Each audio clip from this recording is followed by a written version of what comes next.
হাজার হাজার টাকা খরচ করেও, দামি রত্ন বা পাথর পড়েও আপনার কি ভাগ্যের পরিবর্তন হচ্ছে না? জ্যোতিষ কি সত্যি এত কঠিন আর ব্যয়বহুল? নমস্কার, আমি অপরাজিতা, একজন একনিষ্ঠ লাল কিতাবের শিক্ষার্থী এবং গবেষক। চিরাচরিত জ্যোতিষের বাইরে গিয়ে লাল কিতাবের এমন কিছু গোপন ও চমৎকার সহজ উপায় আছে যা আমাদের প্রতিনিয়ত ছোট ছোট কিছু অভ্যাসের মাধ্যমে আমাদের ভাগ্যের পরিবর্তন করতে পারে।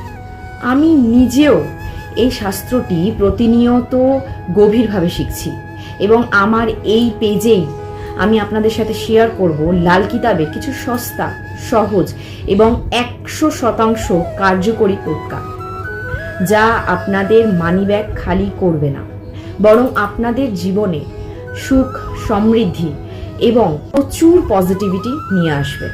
আপনারা যদি কোনো কঠিন নিয়ম ছাড়াই আপনাদের গ্রহ নক্ষত্রকে আরও শক্তিশালী করতে চান, তাহলে আমার এই জার্নির সঙ্গী হন।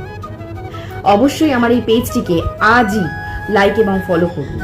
দেখা হচ্ছে নেক্সট ভিডিওতে আপনাদের সঙ্গে। ততক্ষণের জন্য সুস্থ থাকুন, ভালো থাকুন। ধন্যবাদ।